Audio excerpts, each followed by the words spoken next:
Preface. The Rhodes Must Fall protest, which erupted at universities across South Africa in 2015, brought mainstream attention to debates about decolonizing education. Though the protests had started with a call to remove the statue of Cecil Rhodes from the University of Cape Town campus, they soon transformed into a wider movement that questioned how colonialism had shaped education policy in South Africa. Black students demanded answers. Why did the curriculum not reflect the diversity of the student body? Why was the university still institutionally racist despite the end of apartheid in the early 1990s? And why were fees so high that university education was out of reach for most black South Africans? Their frustrations with the unfinished project of decolonization resonated with me. After all, South Africa had never truly become the rainbow nation it claimed to be. Yet one thing struck me as odd. Some activists embraced the language of Afro-pessimism, which claimed that there were irreconcilable differences between black people and non-black people of color. Wasn't this a departure from the black consciousness philosophy of the movement's hero, Steve Biko, who had called for a coalition of African, Indian, and colored South Africans in the struggle against apartheid? This clearly wasn't the Afro-pessimism I was familiar with. For decades, Afro-pessimism referred to the negative coverage of Africa in Western news media, especially the reporting on the region as suffering from arrested development. This discourse, loosely united by an emphasis on the desperation of Africa and exemplified by the scandalous 2000 Economist cover story describing the continent as hopeless, provided the rationale for the imperialist economic policies of the International Monetary Fund, IMF, and the World Bank structural adjustments programs. The narrative was that Africa is one big tragic mess. Corruption, chronism, and ethnic conflict were thought to govern politics and other daily experiences. For the editors of The Economist, the reasons for Africa's persistent crises were clear. These acts are not exclusively African, but African societies, for reasons buried in their cultures, seem especially susceptible to them. Unquote. In short, crisis was endemic. The looting of Africa by imperialism supposedly had little to do with it. A long time has passed since The Economist published this cover story, but how much has really changed? Today, Afro-pessimist narratives have again come to the fore, most recently in news lamenting the return of the military coup in Africa. The claim is again that this is somehow the natural outcome of an African way of doing politics. But the repetition of simplistic prejudices does not make them any truer. The crisis of post-colonial African states cannot simply be explained away by pointing to a cultural deficiency on the part of the sub-Saharan or black Africans. Afro-pessimism provides the grand narrative to justify the continued exploitation of the continent's people and resources by obscuring imperialist practices that undermine the sovereignty of African states. Moreover, it prevents us from better understanding the challenges or solutions to political problems in post-colonial African countries.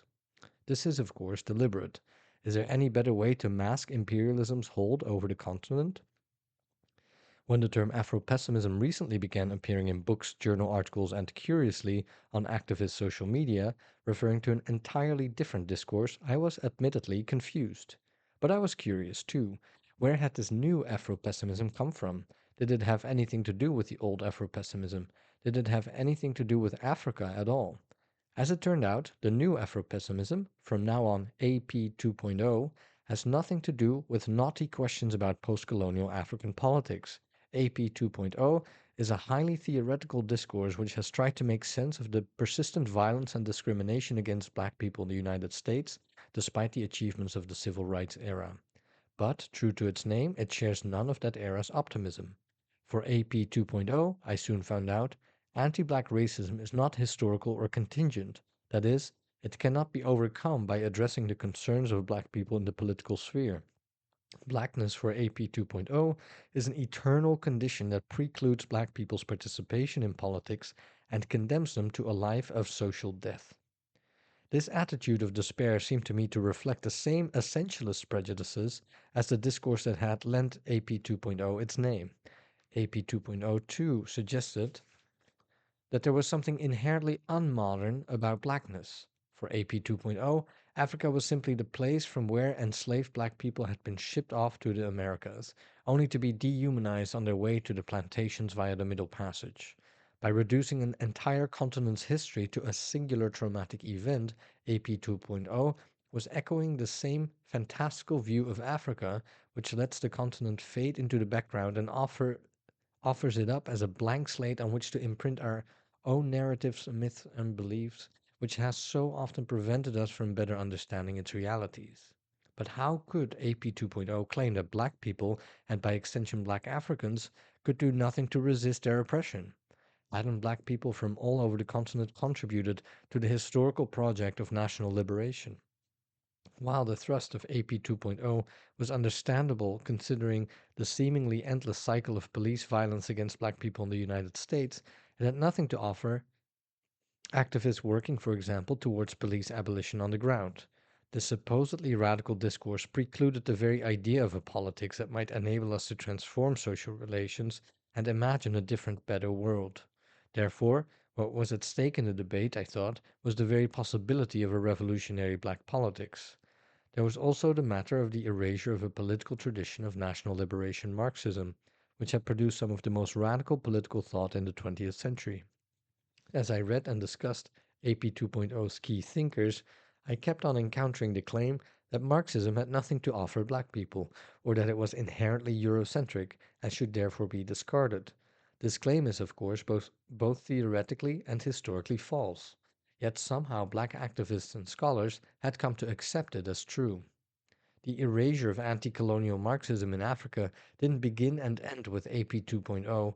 I could discern a similar turn away from the politics of national liberation and Marxism in contemporary debates about decolonizing.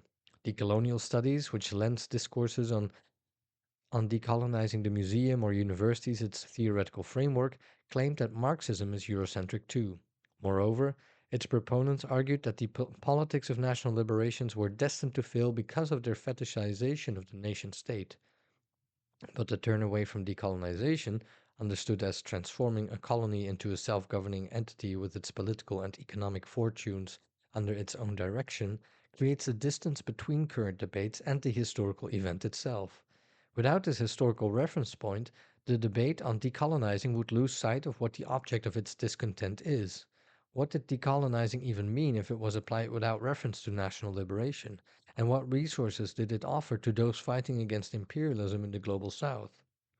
The following chapters avoid the pitfalls of idealist historiography, which present the decline of national liberation as pre-programmed. Red Africa challenges common misconceptions about national liberation by developing a distinctly anti-colonial and black revolutionary historiographic perspective, akin to what Walter Rodney has called the view from the third world, which links the contradictions of post-colonial sovereignty with universal questions about socialist strategy and allows us to place anti-colonial Marxism within its proper historical and theoretical context. In doing so, this book seeks to address an impasse in anti-imperialist politics, the separation between decolonization or black radicalism and Marxism. This separation has stopped us from fully grasping the emancipatory potential of national liberation Marxism in Africa. The horizon of these politics was never limited to the nation-building projects of the continent's post-independence governments. The phrase Red Africa is used to distinguish a revolutionary anti-colonial tradition from the reformist politics of African socialism. While African socialists sought to distance themselves from Marxism and argued for a third way socialism rooted in traditional African culture, the intellectual and political tradition discussed below showed that Marxism and black radicalism were not incompatible. Red Africa does not simply refer to those national liberation movements who collaborated closely with China or the Soviet Union. Instead, it points to a tradition whose activism envisioned a different post-colonial future than the one that has come to pass. The book follows David Scott in trying to make sense of our present after the collapse of the social and political hopes that went into the anti-colonial imagining and post-colonial making of national sovereignties. I hope to show that the politics of Red Africa have not been exhausted and that anti-colonial futures might yet be imagined anew. This is not simply an exercise in nostalgia or a longing for a time when revolutionary change seemed possible. Rather, it is a political project that hopes to salvage what remains of the tradition of Red Africa, which has been betrayed, violently suppressed, or erased, and to build from it a black revolutionary politics. It is, in short, an attempt at salvage Marxism, a communism of the ruins which reclaims the legacy of national liberation. We still have a lot to learn from the politics of Eduardo Mondlane, Amilcar Cabral, Walter Rodney, and André Blouin. We might yet build something new from their political thought, something which clings on to the utopian promise of freedom and refuses to let go.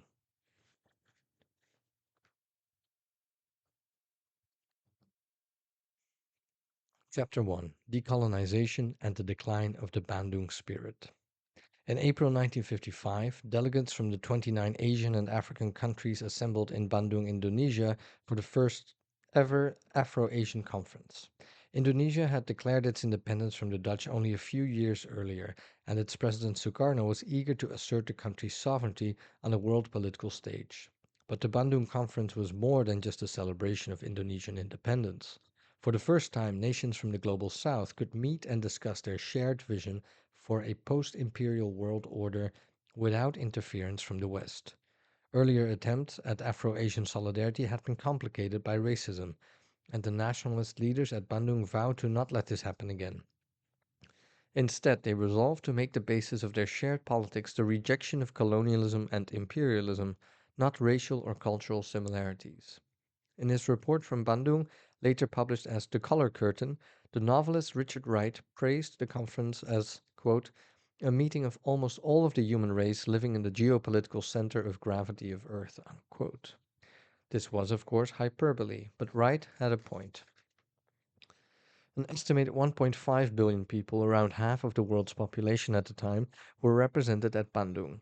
The Bandung spirit, which expressed a feeling of third world solidarity and the duty of mutual support, set the stage for an ever closer union of African and Asian nations. And while the policy conclusions outlined in the conference communique remained vague, Bandung imprinted the idea of the third world in the global political imaginary. In the early post-war years, the intensification of Cold War competition had forced nations in the global south to align themselves with either the United States or the Soviet Union. But Bandung sent a clear message to the two superpowers. Third world nationalists had their own political ideology, which could not be reduced to either capitalism or Soviet-style communism. By 1961, when the non-aligned movement was formally established in Belgrade, Serbia, the Bandung spirit had captured the imagination not only of anti-colonial nationalists from Asia and Africa, but of 120 nations from across the world who refused to enter multilateral agreements with the West or military pacts with the USSR. Founded by Sukarno, Josip Broz Tito of Yugoslavia, Kwame Nkrumah of Ghana, Jawaharlal Nehru of India, and Gamal Abdel Nasser of Egypt, the non-aligned movement gave a political voice to nations who had been relegated to secondary status in the international arena of the Cold War. But non-alignment did not mean that radical nationalists rejected socialism as a political ideology. The most explicitly leftist organization that grew out of the Bandung movement was the Organization of Solidarity with the People of Asia, Africa, and Latin America, OSPAAAL, founded in Havana following the Tricontinental Conference in 1966, which imbued Third World nationalism with an explicitly socialist ideology. OSPAAL sought to give institutional form to what, according to Fidel Castro, had been a great feast of international solidarity. Under Cuban leadership, OSPAAL went beyond Bandung's vague expressions of a third worldist spirit by proposing concrete measures for political, economic, and military collaboration. The rise of third worldism coincided with the flourishing of Pan-Africanism and black internationalist politics. The All African Peoples Conference, AAPC, which took place in Accra, Ghana in December 1958, was in the Bandung spirit, but its agenda directly addressed the concerns of anti-colonial and black activists from Africa and its diaspora. Bandung's focus on racism and culture appealed to black activists, but the lack of African nations in attendance had sparked a desire for a different kind of conference. The AAPC was organized by the Pan-Africanist George Patmore, whom Nkrumah had appointed as his advisor on African affairs. Patmore shared Nkrumah's political vision and recognized how important anti-colonial nationalisms and anti-racist struggles were to the success of a world revolution. Between 1919 and 1945, black radicals like W.E.B. Du Bois and Patmore had organized a series of Pan African conferences in Paris, Brussels, London, New York, and Manchester. But the AAPC finally brought Pan Africanism to the continent. Ghana had achieved independence from British colonial rule in March 1957, and Nkrumah hoped that other African countries would soon follow suit. Under the guidance of Patmore, Ghana's capital became a sanctuary for exiled anti-colonial nationalists. Here they could discuss the question of decolonization without fear of censorship or repression. But black radicals from the metropole also found a political home in Accra, which developed into a new hub of black internationalism. By 1975, however, the Bandung era was coming to an end. But what caused the decline of a politics which, only 2 decades earlier, promised to liberate the Third World from imperialism? Beginning with the US-sponsored 1973 coup d'etat in Chile, which deposed Salvador Allende's socialist government and enabled Augusto Pinochet's rise to power, Washington started to promote the implementation of neoliberal economic doctrine across the global south. The 1973-1974 oil crisis hit non-petroleum exporting countries in the global south especially hard. Faced with tough budgetary constraints and ballooning debt, they were forced to look to international financial institutions to cover their government spending. But with the loans came conditions. Though the initial cause of the debt crisis was obvious, the over reliance of formerly colonized nations on the export of primary commodities whose prices they couldn't control, the structural adjustment programs, SAPs, that were imposed on them did little to alleviate such pressures. Instead, the economies of poorer nations were restructured according to the dictates of US controlled international institutions like the IMF and the World Bank. The IMF, writes Vijay Prashad, arrived with one prescription to fit all ailments: austerity. A tightening in the monetary supply, high interest rates, reduced government spending, lower wages, and the scrapping of government subsidies all meant that it was increasingly difficult to implement a domestic developmental agenda. Debt repayment soon took priority over social spending, and the working people of the poorer nations were made to suffer for the acquiescence of their elites. With few exceptions, the national bourgeoisies, once the leaders of national liberation, had been co-opted, deposed, or assassinated by the following decade. A new elite was formed which increasingly distanced itself from the political aspirations of the majority of the population. The Egyptian economist Samir Amin suggested that Bandung nations were naive to believe that the international order was willing to accommodate the reasonable demands of these new national bourgeois projects. Their anti-colonial nationalism was antithetical to the aims of neoliberalism, which sought to bring a minimalist version of national sovereignty in line with the principles of a new global economic order designed to strengthen imperialism's hold over the Third World. As a political and ideological project, neoliberalism didn't merely restate the principles of libertarian free market ideology. Rather, it encouraged states to develop multilateral institutions which could insulate free market actors from democratic pressures that interfered with their profit making motives. Far from displacing states in the international order, neoliberalism worked with and through the state to ensure the proper functioning of the whole. In short, international financial institutions and multinational companies undermined the state's economic self determination while maintaining its role of domination and regulation with respect to the relations of production. To free multinational companies from the constraints of democratic accountability, Western governments and international organizations supported or at the very least tolerated regimes across the global south that were resolutely anti democratic in nature. Ironically, foreign intervention to secure regime change in hostile nations was carried out under the guise of promoting democracy. The neo-colonial or comprador elite often drew its legitimacy from a watered-down nationalism that had little to do with the radical nationalism of the Bandung era. The idea of social cohesion based on racial, cultural, or ethnic commonalities returned to the forefront of politics as anti-imperialist solidarity, which had provided the ideological scaffolding for the Third World Project, faded into the background. In most cases, post-colonial realities, marked by political repression, massive debt increases, Rising inequality and violent conflict offered little respite for working people in the Third World. Yet this was not the only outcome of national liberation. East Asia, for example, embarked on a process of rapid capitalist development, which allowed countries like South Korea and Taiwan to assert themselves on the international stage, though these political projects were also anti democratic. China, too, ascended to the status of a global power. Moreover, the collapse of the Portuguese Empire in Africa, which brought leftist parties to power in Guinea Bissau, Cape Verde, Mozambique, and Angola, and the defeat of US imperialism in Vietnam in the mid 1970s, showed that socialism and anti imperialism still appealed to radical nationalist movements. But for much of the global south, the utopia promised by Bandung, the non aligned movement, and the Tricontinental Conference proved elusive. The triumph of neoliberalism also signaled the end of a fruitful period of black internationalism. In the early to mid 20th century, black radicals in the United States had treated anti racism and anti imperialism as part of the same political struggle.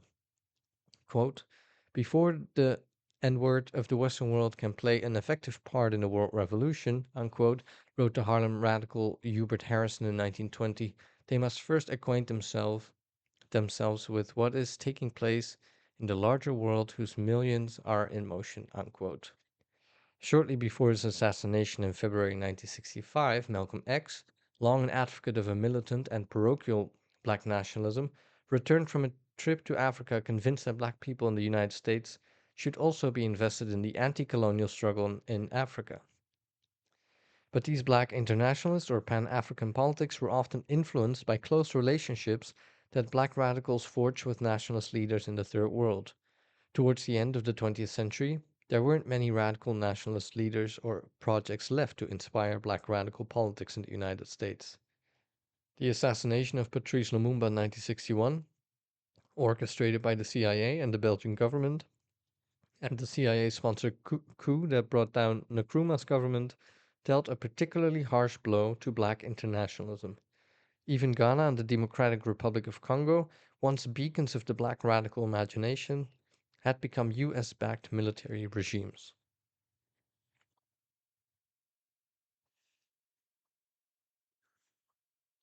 Seemingly not content with the demise of third worldist projects that challenged its rule, neoliberalism reshaped the discourse on decolonization too. One need only consider contemporary debates on decolonizing the museums, art galleries, and universities to get a better sense of how the terrain of decolonization has shifted from a focus on the critique of political economy to more abstract questions of decolonizing knowledge. The recent focus on epistemic, symbolic, or cultural concerns of decolonization can largely be attributed to the Decolonial Studies (DS) school, spearheaded by the Argentinian linguist Walter Mignolo, which has reconceptualized decolonization as a purely academic and intellectual issue.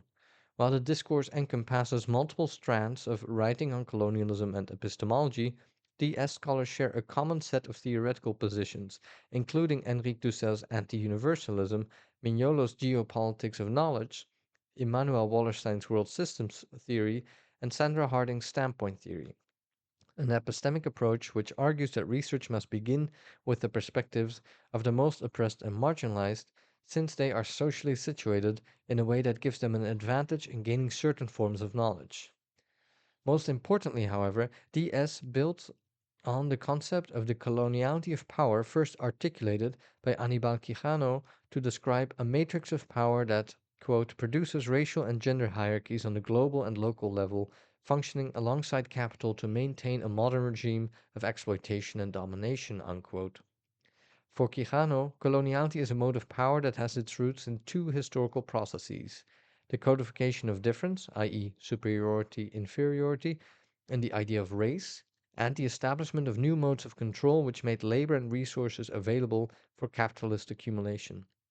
Such formulations are, of course, nothing new, but it is Quijano's linking of modernity and coloniality in a singular matrix that constitutes his major contribution. What this matrix enables us to see is that coloniality is the other dark side of modernity, the inevitable outcome of an epistemological frame that enables the colonial project to survive in reconstituted forms. Mignolo and other DS scholars supposedly offer a way out of the oppressive bind of Quijano's modernity coloniality matrix.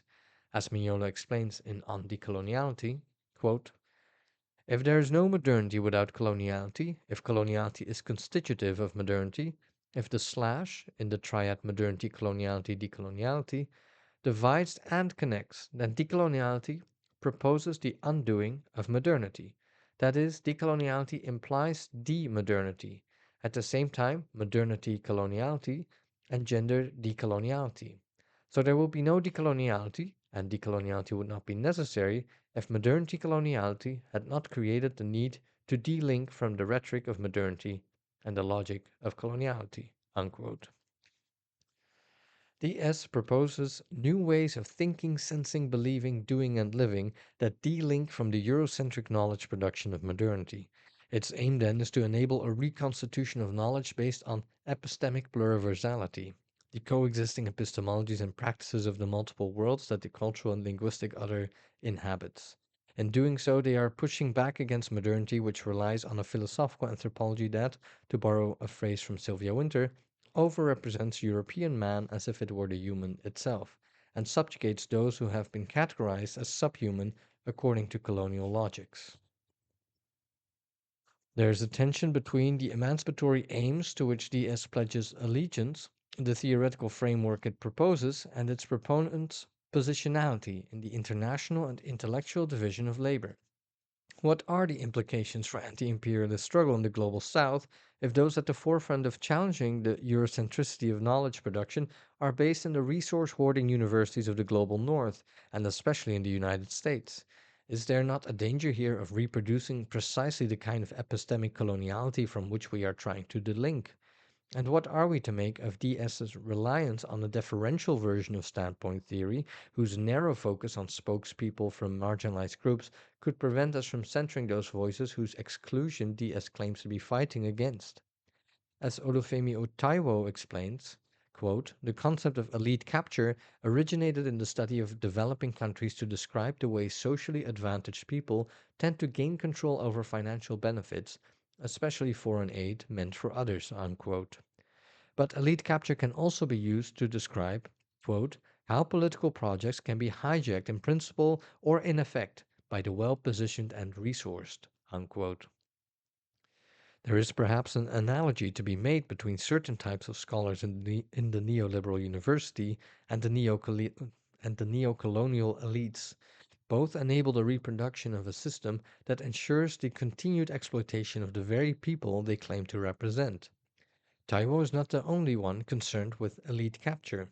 In Reflection on the Practices and Discourses of Decolonization, a forcefully argued critique of DS, the Bolivian anarcho-feminist Sylvia Rivera Cusicanqui takes aim at a Latin American, quote, intelligentsia that strikes postmodern and even post-colonial poses, and to the U.S. Academy and its followers who built pyramidal structures of power and symbolic capital, baseless pyramids that vertically blind certain Latin American universities and form clientelist networks with indigenous and black intellectuals. Unquote. These intellectuals, she argues, reproduce a conditional inclusion, a sort of second class citizenship that molds subaltern imaginaries and identities into the role of ornaments through which the anonymous masses play out the theatricality of their own identity. Unquote. By reducing indigenous people to the marginal status of minorities, noble savages or guardians of nature, scholars like Mignolo and Catherine Walsh effectively exclude them from modernity and the crucial struggles that are waged within it. Kusikanki accuses Mignolo of building a small empire within an empire, a formation that perpetuates coloniality in Latin America by enthroning decolonization in the academy. Through the appropriation and depoliticization of the work of radical indigenous scholarship, like that of Kusikanki herself, Mignolo marginalizes these scholars and activists from the very debates that they themselves started and are still engaged in. This in turn limits the imaginative power and the emancipatory potential of their discourse on decolonization. Decolonial studies' concept of delinking does not correspond to the Bandung era demand, elaborated theoretically by Amin, that nations in the global south should economically and politically delink from imperialism. Rather, delinking here takes place exclusively on an epistemic level. This is because Mignolo and his frequent collaborator Walsh argue decoloniality delinks from the knowledge of political theory, political economy, and the corresponding subject formation these knowledges entail. DS makes a sharp distinction between colonialism as it is commonly understood and the more abstract phenomenon of coloniality. While colonialism simply refers to a political and economic relation in which the sovereignty of a nation or a people rests on the power of another nation, coloniality refers instead to the underlying patterns of power in the sphere of knowledge production or culture, for example, that have survived beyond the official end of colonial domination. For Mignolo and Walsh, the national liberation movements of the Bandung era were engaged in de-Westernization. That is, they were simply trying to fight coloniality on its own terms, those of the nation state, thus failing to challenge the epistemic empire that colonialism created. Decoloniality, on the other hand, is not a state led project, but emerges from people organizing themselves in their local histories. Theirs, they argue, is the only true decolonizing praxis.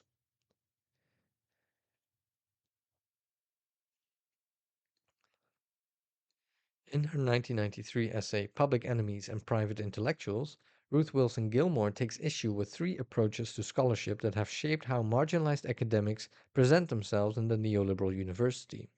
Gilmore groups these approaches together under the banner of oppositional studies, which includes overlapping approaches such as individual careerism, romantic particularism, and luxury production.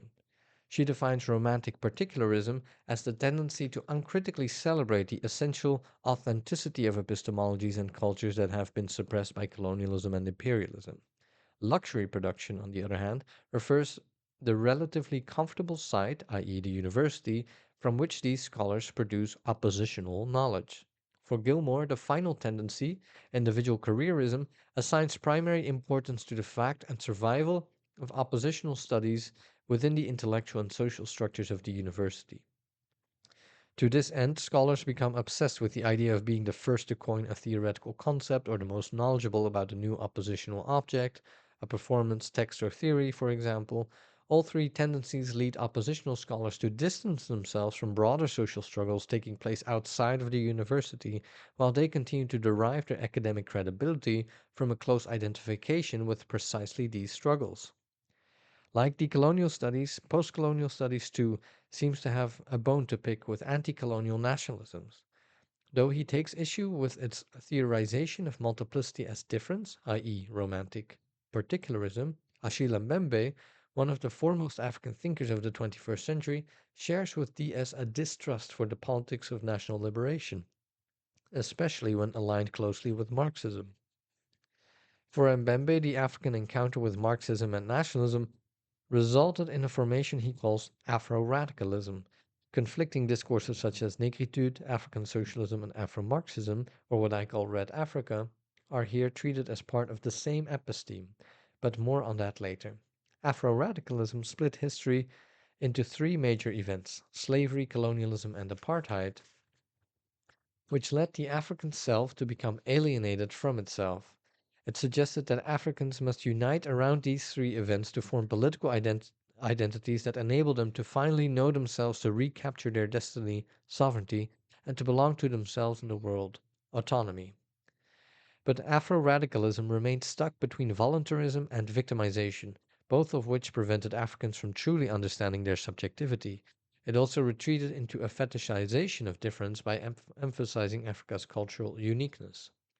Because its philosophical foundations were too weak, Mbembe concludes, Afro radicalism failed to refashion or liberate the African subject. Instead, this mode of critique resulted in political projects characterized by their mechanistic vision of history, the fetishization of state power, the disqualification of liberal democracy, and the populist and authoritarian dream of mass society. Marxism and nationalism, then, have little to offer Africans today. They are, in Mbembe's words, hollow constructs of dead elements. This portrait of national liberation leaves a lot to be desired. Like the S, And Mbembe entirely ignores the fact that the horizon of national liberation did extend beyond the construct of the nation state or the fetishization of cultural difference. Laying claim to an independent nation state was never an end in itself, but a tragic necessity, one which does not necessarily limit the aspirations of national liberation.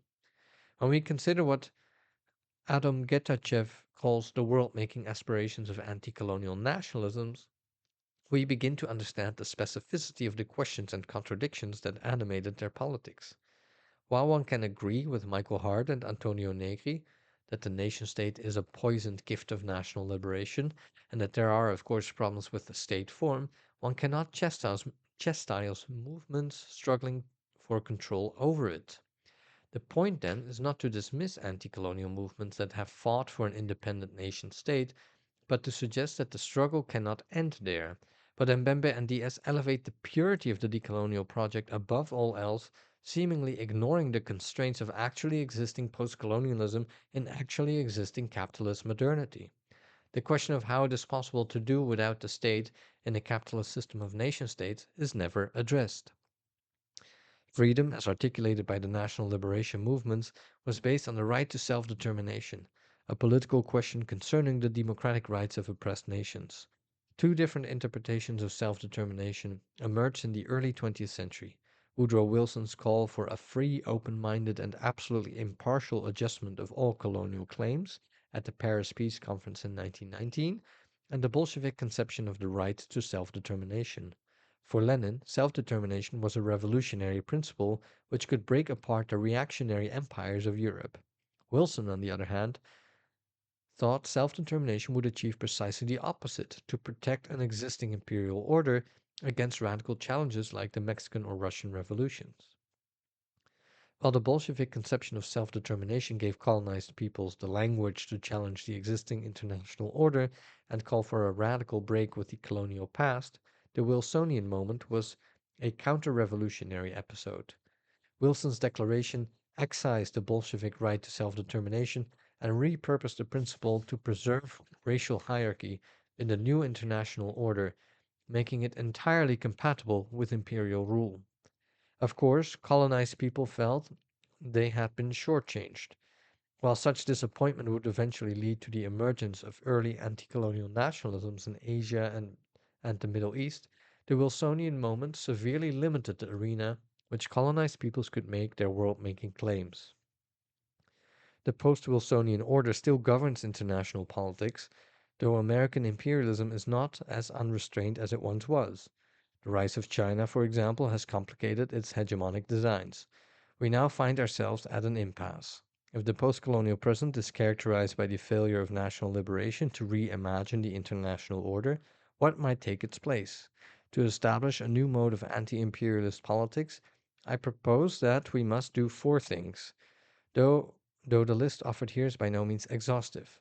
First, we must reassess the victories and failures of national liberation Marxism to recover what remains of its vision of a post-imperialist world.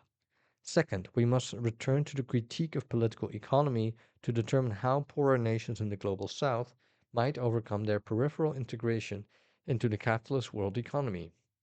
Third, we must refuse the temptation to retreat into romantic particularism. Instead, we should embrace historical materialism as a method for better understanding how capitalism governs through hierarchy and difference. And finally, we must again forge crucial anti-imperialist solidarities between revolutionary struggles in the global north and south. But this also requires work within the confines of institutions like the neoliberal university, which has sought to isolate scholars from social struggles on the ground. Only then can we begin to form a new theory and practice of decolonization which is grounded in a tradition of revolutionary anti-imperialism. The following chapters hope to contribute to this endeavor.